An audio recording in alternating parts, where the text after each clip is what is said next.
Hello, Bloomgami, and welcome back to another episode of the Bloomgami podcast. And welcome to episode 41 of the Bloomgami podcast itself. And in this episode, we're going to be talking about the official New South Wales Blues team lineup that has been announced today at 7:30 a.m. live on YouTube from Laurie Daly himself. And yeah, um, if you have before we go into this episode 41 of the podcast, please make sure to follow us on both Instagram and also on TikTok as well, and make sure to like and subscribe, and to also share um, on the YouTube channel itself, and make sure to have a listen to us on both Spotify and also on Apple Podcasts itself.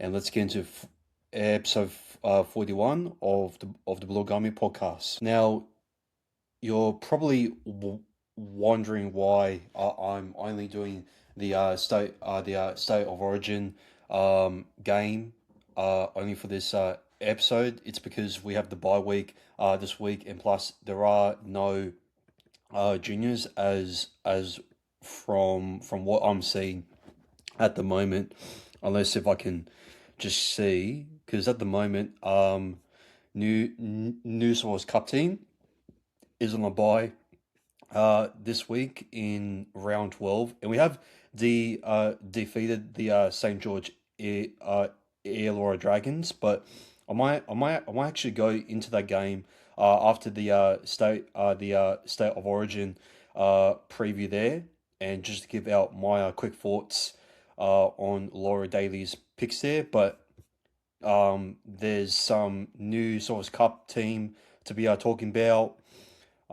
New South Wales Women's Premiership hasn't even started yet until um, I think next month is when the New South Wales second grade comp starts. The Jersey Flag, I believe, also has a bye this week. Um, and that's pretty much it. Not really much to really talk about Parramatta wise, but New South Wales wise, we have got a couple of things to really get through. I will go a little bit on Queensland side a bit, but since this is a Parramatta podcast based in New South Wales, I will try and just to mainly just focus on New South Wales side for most of the part, and let's hope that the recording here won't crash or anything. But anyways, let's get into the preview of Game 1 here at Accor Stadium in Sydney on Wednesday, the 27th of May, which that's a bit like as we are um, as we are recording this on the 18th of May on the Monday, 3:11 p.m. Live recording. I think 27th of May, that's about like 2 weeks away, I believe, or I think that's next Wednesday actually. So taking on the Maroons next Wednesday in game one, we got James Tedesco. Some people have been questioning why Dylan Edwards hasn't been named in there, but look, I think coming off from a Dally M winner there, and also Dally M fullback of the year award, I think it makes sense to bring in James T- Tedesco into the team there. But I do feel like that at times he can stumble with his footwork there, and just with the plays that he can do, he can get in the way of some of the plays where like one of your edges can try and just put on a side step there, or some type of goose step there, just to really just to break through on the Queensland's edge defense there. And I feel like that James Tedesco is going to be a little bit of a issue. Just trying to give out some space there for some of our edge players there to really just to explore adventurous and to try and find that weak spot there in the Queensland's edge there, since they have picked Sawin Cobbo, which Cobbo's been a bit on and off this season, to be honest. Robert Toya, he's a decent pick. He was pretty good for the Maroons last series. Hamisho Tarabai Fido in the centres there. Look, I'm a little bit mixed about that, but look, man, speaking about James T- uh, Tedesco there, since I've already gave him my points about him.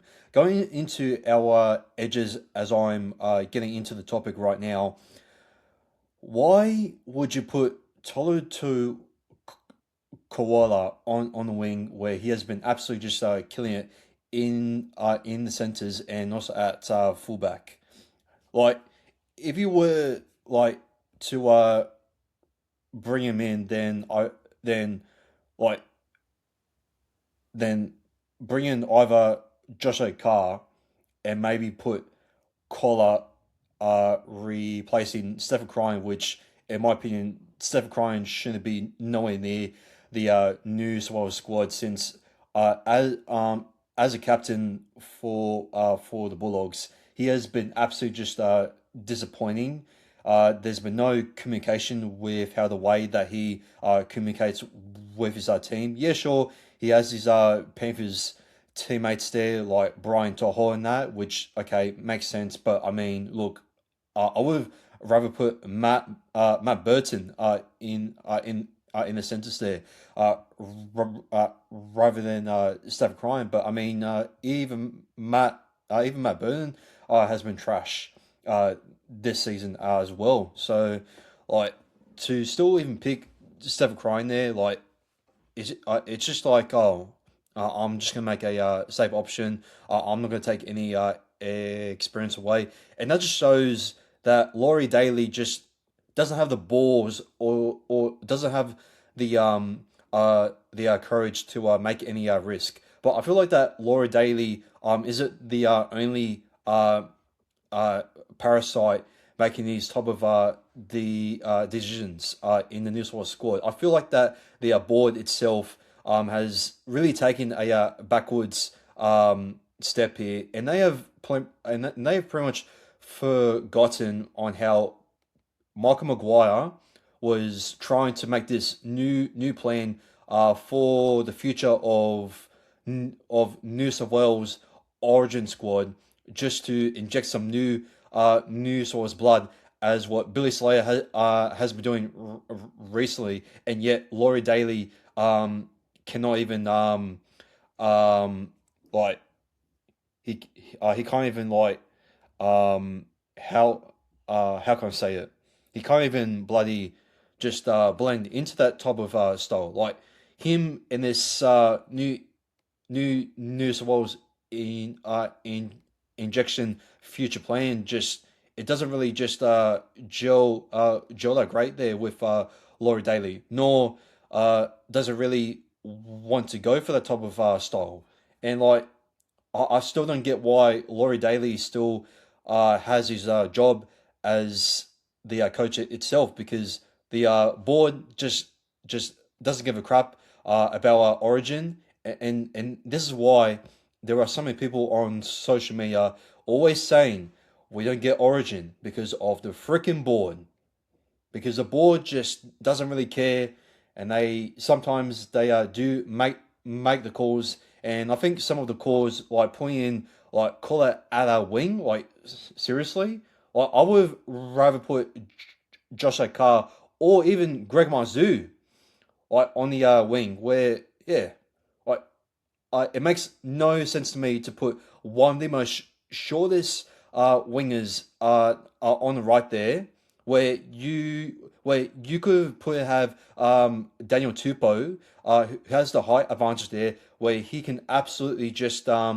just absolutely just uh crush into Jojo for Fafita and just absolutely just dominate the high ball contest there, and just keep on getting those tries there, since with the type of style that Daniel Tupou can score tries for him, like with with a with a halves pairing there with Mitchell Moses and Nathan Cleary, and Moses doing most of the running there, which it does leave me of some concerns there with the way that he has been carrying a injury, missing all of those goal kicks there, which a lot of Parma fans still cannot get through to the thick brains there, thinking, oh well, Mitchell Moses is not even training to even kick properly, where that's not the case, because since he's getting older now and he's just been carrying this injury curse, or this and or this issue, he's just basically going through the same stages where Tom Tr- uh, Trebojevic was at his absolute peak in 2021, and then just injuries kept on flying to him like every single year, and it was pretty much the same thing for Ryan Pappenhausen there, and I feel like that Mitchell Moses, where he was at his absolute peak with Coach Michael Maguire. I think the way that Laurie Daly has picked Mitchell Moses, and I think the way that he is going to coach him, I think it's really going to either just have a huge risk on him, especially last series where Parramatta, the club itself, were absolutely just furious with the way that they treated Mitchell Moses, and yet there are Paramount podcasters out there, and I won't mention there are names. They said, "Oh well, Mitchell Moses deserves to wear that Origin shirt," and I have to completely disagree with people, because that is the most dumbest thing that you want from your club, where we have been suffocating injuries there. And sure, it does leave a big spot there for Jonah Pezzett, even though we are not playing this week. But um, if it does come back injured there, well, not only that's going to be even worse for New South Wales, like it's going to be even worse for us, because what if there's like so much expectations for Jonah Pezzett to like come back, and what if Jonah Pezzett does get injured once again, and then who else is going to step up uh, for us? Like I just don't get it. Like yeah. And plus, Ronald Volkman and Jonah Pezzett have not had any time just to try and gel together as the halves pairing there, where Jonah Pezzett has been mostly just spending his time there mostly with Lorenzo Talatona. So that's also a little bit of a concern, but not really a major issue. I still do believe that Jonah Pezzett can stand up for the halfback spot, which he is a much more better halfback than a 5'8". But like still like yeah, I mean like he's not the perfect halfback to really just to take us forward. And look, I just don't get it like on how Parramatta fans they always want to rely on Mitchell Moses, yet they want him to take the risk to to start in a New South Wales jersey under the worst New South Wales coach that we have at the moment. So I don't get why we want him to represent under a coach like Laura Daly, and under the board that treat him like absolute crap last series, and I just don't get it. Like, will he have the speed there? Well, I do believe that he does have some great passes there, but like the way that he has been playing with Ronald Volkman there, I just don't get. I just don't believe that he has the speed as what he has been using in 2025 or 2024. It was under Michael Maguire, and I just feel like that Laurie Daly is just going to use him like just completely just ro- uh, robotic there, and it's just going to make him just so stiffed, and it's just going to make him feel uncomfortable, and it can also make his injury way worse, and then at that point, like when he does come back, like you have to ask yourself, is there really any point of him just taking any kicking duties? Like if Origin is going to affect his injuries, just carrying with it worse, and it's like, well, what? It's like, what's the point of him even bringing him back? Where Origin is just going to make his style of a footy just way worse than what he was just feeling comfortable with Ronald Volkman doing most of the running there, and then him just doing mostly of the passes and the kicking there and the kicking there, where in this squad, it's the complete opposite. Which that's something that if I was Mitchell Moses, I would have said, "Nah, I don't think I'm going to be very comfortable. This doesn't fit my position as what I've been doing throughout this season, trying to prevent any major horrors with the injuries that I'm trying to carry for the club. And as much as I've been carrying that injury for the club, I definitely do not want to be carrying that injury while doing mostly of the running there, which to me, like, yeah, absolutely just makes no sense there.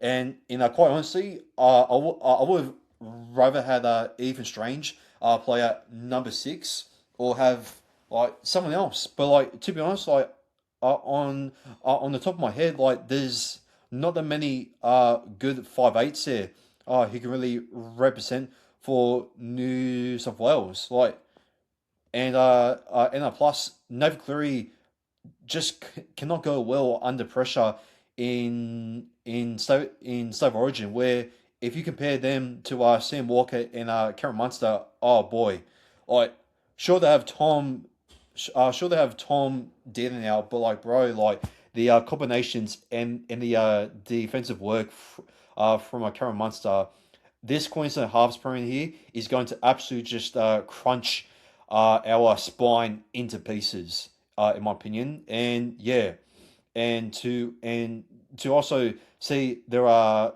backline that does have some weaknesses there. I feel like that Kalen Ponga at a fullback, although some people may disagree with Billy Slayer putting Kalaponga at fullback. I do believe that even with Kalaponga at a fullback, with the speed and with the goose step and with the combinations with the spine like this, forget it. We are going to absolutely just get crunched into game one. Even though we are playing at home, just forget it.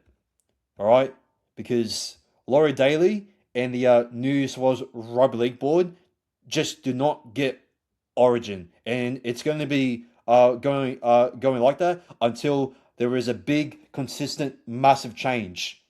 And when I do make the change, please keep it for the rest of the decade, for the better of New South Wales Rugby League and for the better of this state. Like, it is an absolute disgrace that we have a coach like Laurie Daly and the board running this team, making it look absolutely just retarded and absolutely just robotic as much as possible. And it just doesn't speak out New South Wales rugby league to me, nor even a proper Origin side. Like, this doesn't even speak out Origin to me at all. Like, it is just completely just random. It's like a complete draft where you have to draft in these players in and that. Like, come on, man! Like, it's just simple common sense.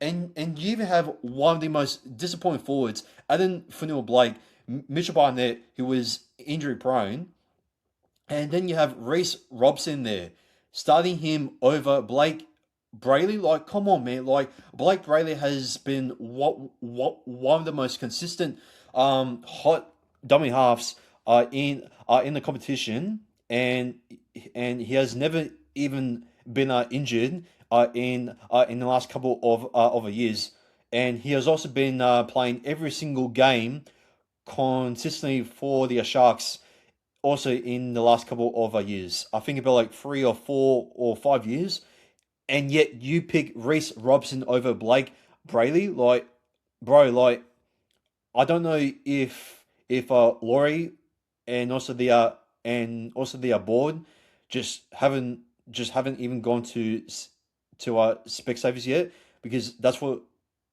they need to do. I don't get this team lineup here.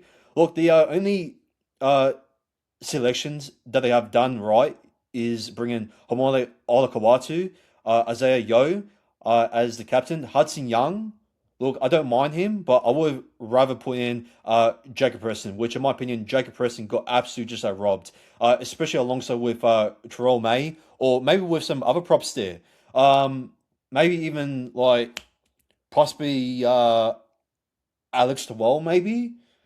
I don't get it. Like, why would you go with the safest option there? Because as I said before, this board and this coach do not have the balls on how Michael Maguire completely just changed the culture of of this New South Wales blue side when he first came in here, and he completely understood on what New South Wales rugby league should be like. And I think this is another reason why Craig B- Bellamy also stood down as the assistant coach there as well, because the culture around this New South Wales rugby league side is completely just pathetic at the moment, and it just doesn't speak out Origin, and that's why we will never ever get Origin until there is a culture change consistently, and that we will go back onto how Michael Maguire was going in the right direction that he was trying to change, and that it looked like he was going to stay there, but unfortunately, there was a coaching role for the Broncos, and he had to go and win the premiership for them. But like, still, I want a new South Wales coach that is going to have the balls to stick to the New South Wales blood there, and just to inject New South Wales young players there with a current form, but in the right positions that they can hit peak form as they have been doing this season consistently. But no, you have to pick James Tedesco, who has had one of the worst performances of his entire career in quite a while, and yet when he just couldn't perform against some of the Queensland representatives there, like Ruben Cotter, who else there, um, uh, bloody like so many other like Queensland representatives there that could have made the list there over Jojo uh, uh, Fafita there. Like, I'm very surprised that Tom Chester or even Jackson Purdue was even selected over Jojo Fafita there. But yeah, look, um, that's the back line, and although Jojo Fafita is there, their spine is looking absolutely just scary at the moment, and it just kind of just caused peak Queensland on how they were do, do, dominating in in like in in that 2005 to 2010 era there, and I just feel like that as much as I want to be positive as a New Swallows supporter, I think that we are going to get absolutely just a crunch by 40 points here, and it is going to be an absolute embarrassment in game one. So yeah, you got Cameron Murray on your bench. I don't mind that, but Victor Raleigh and Jacob Saifidi, bro, these players are past it. There are primes, and I don't get the absolute obsession there with Laurie Daly just picking Victor Raleigh, who has who is a injury prone player, and the style of the game doesn't suit him anymore, especially defensively, where his ruck speed is just terrible. And Jacob Saifidi, along with his brother, who has just retired, you still pick the Saifidi brothers. Look, like, don't get me wrong. Saifidi has served the New South Wales summer justice in the past, but in today's game, like we can't pick players like him, where the style of the game is going to change the Origin arena for the rest of the for the rest of the decade, and I don't get why we haven't even picked Jacob Preston, uh, Terrell May, or even Josh Carr, or like many other players. I'm trying to think on top of my head, who else would have been picked for New South Wales that can be a great bench depth player. I mean, going off from my super coach, I mean, you could have just picked in bloody I don't know, like uh, Toby Couchman maybe, but yet you pick Jacob Saifiti and Victor Radley over those players. Like, come on, man! Like, absolutely just mind blowing uh, stuff there. Like, I'm trying to look at the list right now, people, on what other forwards that Laurie Daly could have picked over these absolute two uh, uh, ha- husbands here. Come on, people. Like, how do you pick these two? How do you pick these two? Like, come on. Like, the game has changed. Like, it's not always about experience in that.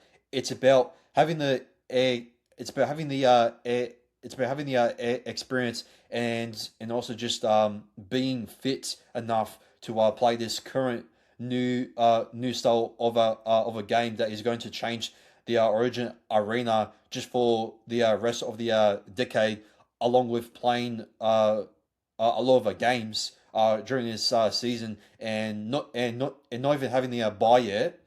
And yeah, like, that also comes in as a factor there.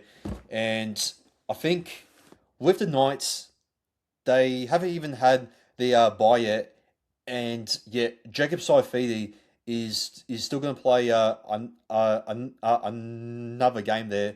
Although he has been picked there, his side has the bye this week, and yet once he plays this this Origin game, he goes straight away back to playing for his team, which, like, that's not even healthy for him, especially past his prime, and that's also the same thing for Victor Raleigh as well. Like, there's just no common sense or just some in depth thought about these type of things, just with on how the schedule and how the current game is going at the moment, and how New South Wales Rugby League should be taking this squad, and also the future of this Origin squad, just taking it to the right path for the culture that Michael Maguire was building up, just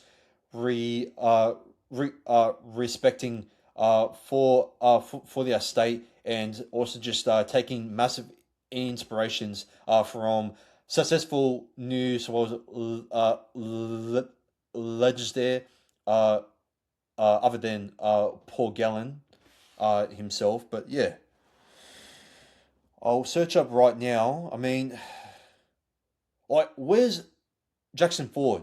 Like, a lot of people are absolutely just exploiting, exploiting their minds about not having Jackson Ford. Okay, I get that Jackson Ford is having some injury concerns recently, but come on, man, like, if you're gonna bring Mitch Barnett, then you may as well just bring in his other teammate Jackson Ford in there. The with the way that Andrew Webster has been using his forwards this season, and the fact that the Wars are coming in second place.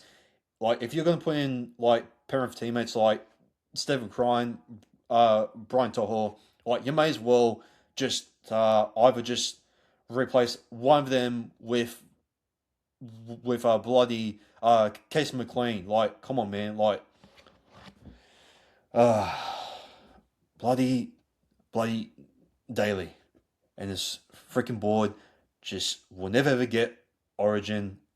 As I keep on repeating myself, until the culture actually changed. Look, okay, he does have Casey McLean on the extended bench there, but like, if you're going to have him on the extended bench there, like, you may as well just drop Stephen Crine right now, and then just swap him over with Casey McLean there. Like, come on, man. Like, come on. But yeah, like, also look at the Queensland squad there.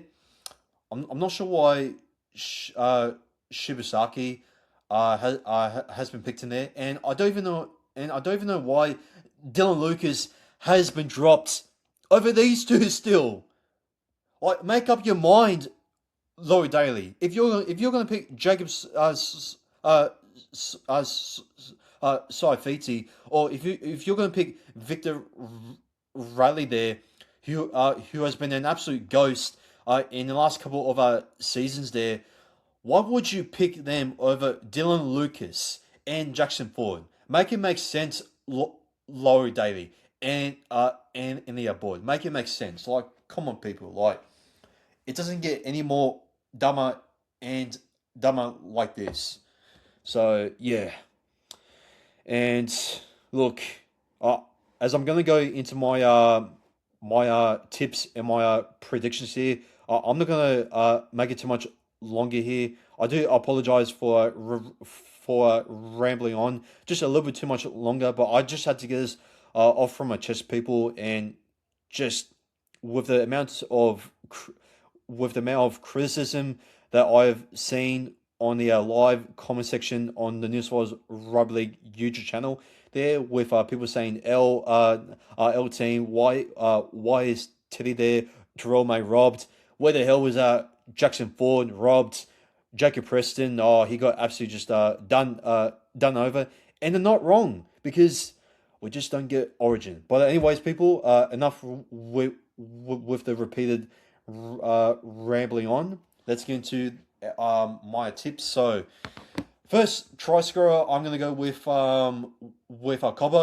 My anytime try scorer is gonna be Kalaponga. And I'm gonna say man of the match is going to be Cameron Munster. I think he has really just picked up his form there from what he has done against my team and also against the West Tigers there. I feel like Cameron Munster is going to make a big statement. I mean, I still remember in a game three where the media and also us were absolutely just shit talking with Tom Dearden being picked as the number 7 over DCE, and that Cameron Munster, there's a lot of pressure on him, and we're pretty much in the same spot as what the media, and also with us absolutely just talking crap about Karen Munster, coming up with his form, just absolutely just turning things around for the Melbourne Storm, and I feel like that in this game he is going to make a huge statement that although he has been very average at the start of most of the season, with him pick up form, I think with a confidence he is going to just keep on playing with that same confidence, mo- uh, momentum, and bring that energy with his defense there, and with his strength there, and just bring that absolute passion, and just show New South Wales on what Origin is actually about, and just to absolutely uh just to knock the senses out of this New South Wales blue side here, and he's going to absolutely just humble us to absolute pieces here. Cameron Munster and also Sam Walker. I feel like his king game is going to just keep us on our own end there. I know he's not the perfect halfback there, but I feel like with DC there, since he has been mostly been playing at 5'8" there, I feel like this is a very good call there for Tom Dearden's replacements there. And yeah, I feel like that Sam Walker, it was the right time for him to be picked for Origin. He has been in the talks to make his Origin debut since he was Rookie of the Year in 2021, and I feel like he has fully deserved his spot, and the time has finally come for him.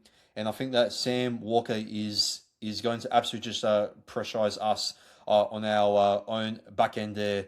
And yeah, Cameron Munster and Sam Walker are going to absolutely just tear us to pieces, as say once again, along with Callum Ponga. And this is the type of spine.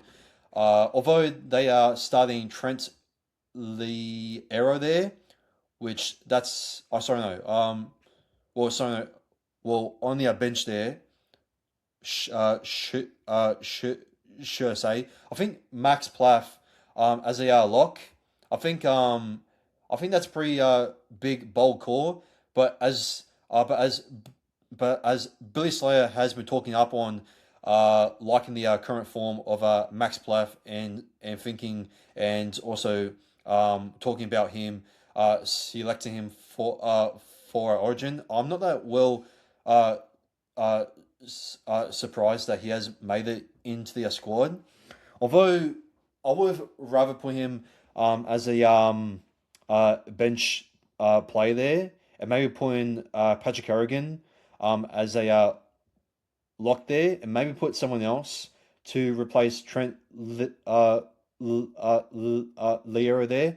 But I mean, Trent Liero has been a very good a very good impactful Queensland forward in the past. So I don't think it's a bad move necessary, but I do believe that there are some better forwards out there that I would have picked, maybe like Tom Gilbert. But I mean, the Dolphins forwards have been a little bit ill disciplined there, so I feel like this is the smartest move to stick with Trent Lo Lo Lor Lorio there, and yeah, um, and that's pretty much it. I mean, you got Harry Grant there, just most of the Melbourne spine there, um, and just bringing Kurt Capel there, who can also play in the centre there, pairing up there with Ruben Cotto, who has also been turning around his form since he was a little bit quiet at the start of the season, similar to how Cameron Munster was. And yeah, you got Tino Sumalawi there, along with Thomas Flegler there, which I'm a little bit surprised. I mean, Thomas Flegler, he has been very good with our form recently there, but with ball security wise, he can be a little bit sloppy with that, which I'm a little bit glad as a new Swellsman. So hopefully we can be able to target Thomas Flegler, but I just don't get starting off with Adam uh, Finneran Blake. Yes, sure, maybe he has seen that as the best replacement there, as a Payne Haas replacement there, but like, yeah. Um, I did say that my bold prediction that Junior Bolo was going to make it to the side, and yeah, well, unfortunately, he didn't make it to the side. I just wanted to note I wanted to note that out, and I don't think he is going to get that spot anytime soon. I think with the style of the play um, that is currently going on at the moment, I feel like that my bold prediction there was uh what was way off there, and yeah. But anyways, people, I think I've mumbled and rambled on a little bit too long on this preview here, and yeah, that's my final score. Queensland, I'm gonna say full time score. They will absolutely just crunch, will crunch us to our pieces, and they will win by 42 points, um, to 8.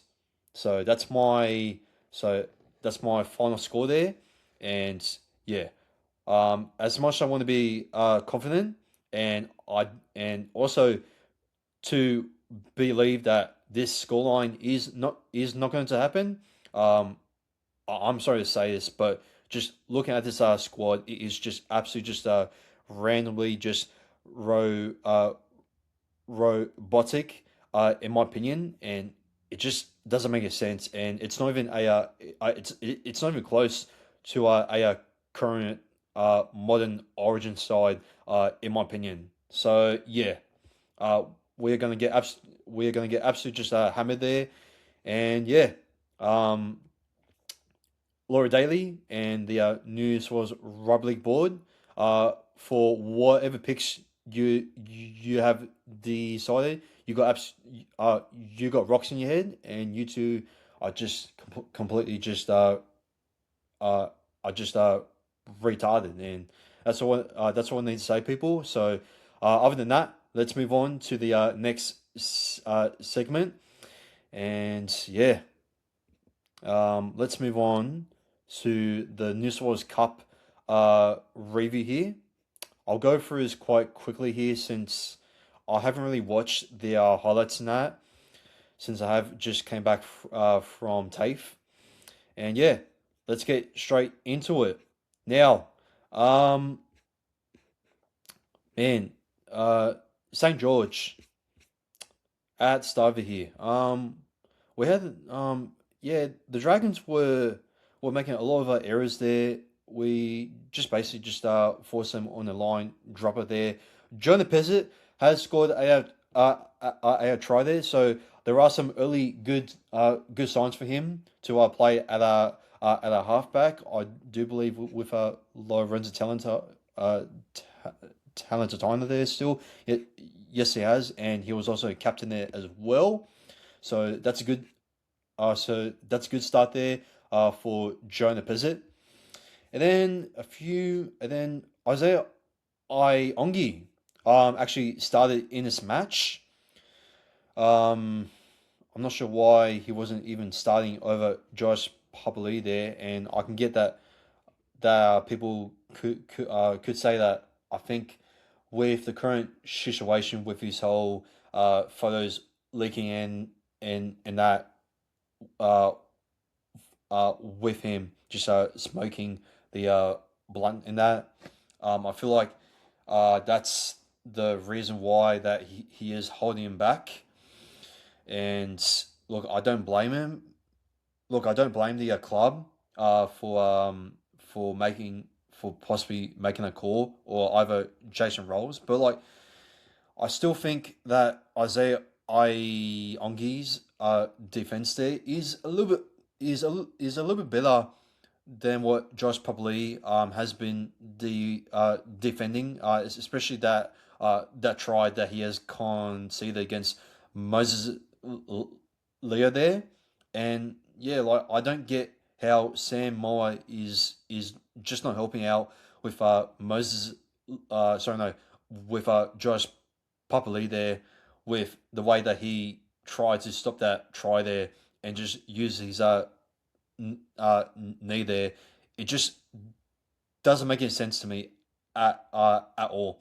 And yeah, I think in round 13, as I've said in my magic round review against the Storm, I expect some big changes to come into round 13 against Newcastle Knights. But anyways, moving back to the St George Illawarra Dragons game against us. So Isaiah Iongi made the try there to make 8 points to nil.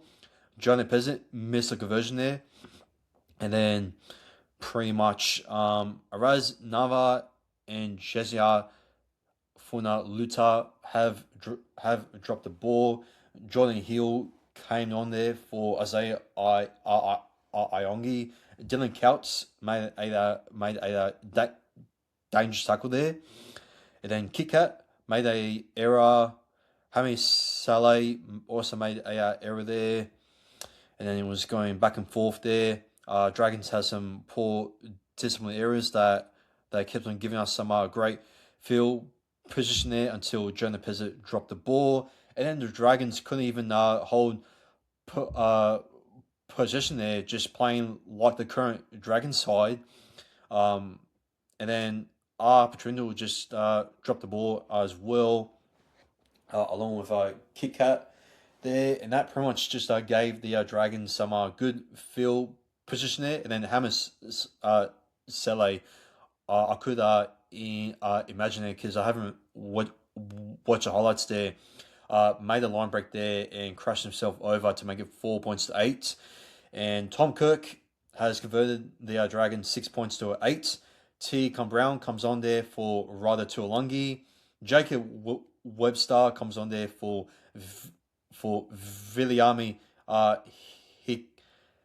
Hikila. Trace BT comes on there for Cheziana Funa Luta there. Zach Visconti comes on there for the lock forward Tyrese Low Kenny. And once Nathan Lawson made the error there, Arpitrinda there redeemed himself there, and he gets a line break there on that left edge. I think Kitkat was playing that. No, on the left edge there, and yeah, Kitkat gets a try there, and he makes it 6 points to 6, and then Jonah Pezzett converts it there to make it 14.6, and then the line break there from Lorenzo Talatona, and then he goes for the outside pass there to Araz Nava there, and Araz goes over there, and then Jonah Pezzett converts the try there to make it 20 points to a 6. With a couple minutes left to go there, we gave a set restart there to the Dragons. Viliami Hikila comes on there for Hame Sele. Arpitrinda gets a line dropout, but then Arpitrinda also a few seconds later. I think from that line dropper there, I think he didn't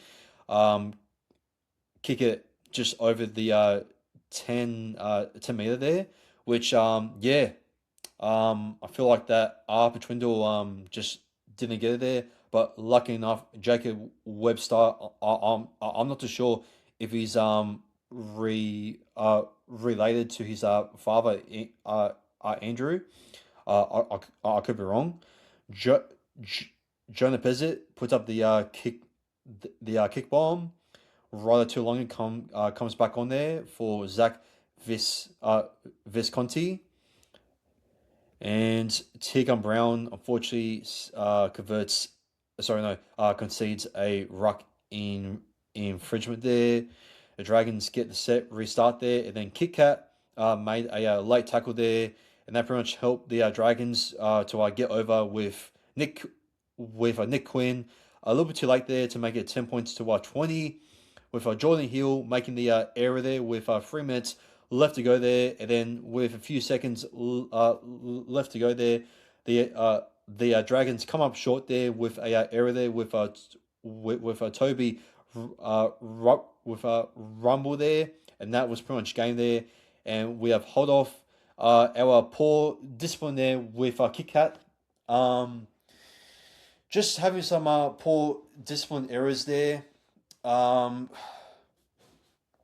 Hopefully he can be able to work on that when we do go into round 13. And yeah.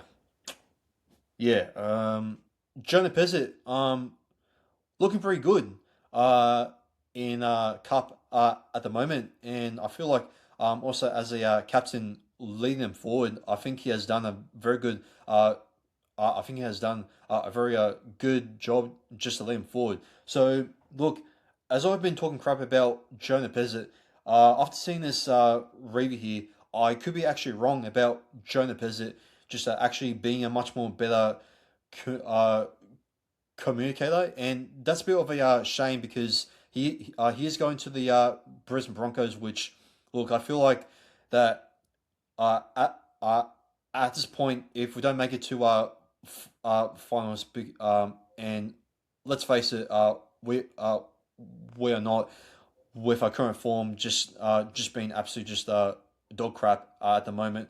I just feel like that at this point we are just making Jonah Pezzett just as a as a stepping stone to his new club, the Brisbane Broncos. And yeah, like it's just an absolute shame that he only has to stay here for a year. Where maybe if Mitchell Moses was to retire right now, I feel like that signing Jonah Pezzett for a few more years, knowing that Moses is going to retire soon, since he has been carrying this injury also this season. I feel like it would have been a smart move to sign Jonah Pezzett as our future halfback, and maybe put Lorenzo Talatona as the 5'8" instead, or maybe just bring him on as that backup halfback there, while also keeping Ronald Volkman as the 5'8" there. Even though Ronald Volkman has not been great defensively, but we all know why that our defense cannot be fully consistent fix, and that's because of Sam Moa. But unfortunately, we cannot sack any coaches at the moment. Even though we have done it in the past, I think it was during in 2020 in 2022 before we even play finals, or I think it was a few years uh, before that, where we have sacked who was our last ever defensive coach there? It was bloody uh well, who was it? Because I'm pretty sure he's the defensive coach. I think he now I don't know who it was. I'm going to search up right now. Something kid that we did sack around at the time. Oh yeah, David Kid. Oh yeah, David Kidwell. We have also sacked him because our defense at the time with our back line was just not going that great, and yeah, I don't think we even had a proper defensive coach when he left, and then we just bring in a full replacement there David Kidwell and that was Sam Moa and at the moment he is not doing a good job trying to um, concede less than 20 points. And that's also like our another goal that I want to see this team do. Our defense and the amount of points that we have been conceding this season has been absolutely disgraceful. And I feel like if this keeps on continuing on, and I know with the current game and with the injuries that we have to suffocate at the moment, and sure, if it does come down to winning games, just conceding points like that, like I don't mind, but like still, is that really a good sign to really just to compete against the other teams who don't even concede that many points, like your Parent Panthers or even the New Zealand Warriors, where they went into the Brisbane Broncos backyard and only conceded 12 points. Like, why can't we do something like that where we are promised a new generational team? Yes, sure, this is a rebuild as many Parramatta fans want to keep on reminding me of. But like, come on, man, like how are you expected to win games consistently when we are consistently conceding more than 20 points? Like, make it make sense, people. Like, come on. And if Sam Moa is just going to keep on just doing the same thing over and over again, just letting this team just to not concede less than 20 points, then there really has to be some big decisions to be made by the club if he is our right defensive coach going into next season and also for the long term, which he uh, which he which he shouldn't be in my opinion. I feel like that Sam Moa needs to go, like a like in my opinion, and I'm pretty sure everybody has already know this, and yeah. But anyways, um, that's all. That's all I need to say about this episode of episode 41 of the Blue Army podcast. Sorry if I was if I was rambling on a little bit too much. I just wanted just to get more of my thoughts out there since this is a little bit of a short uh, podcast with not that many segments to really go through since this is the bye week. But I feel like that I gave out most of my points during this podcast. And yeah, if you people have enjoyed episode 41 of the Blue Garmin podcast, please make sure to like and and subscribe to the YouTube channel itself, and make sure to also follow us on Instagram and also on TikTok itself, and make sure to give us a listen on both Spotify and also on Apple Podcasts itself. And as I always say at the end of every podcast, go Para.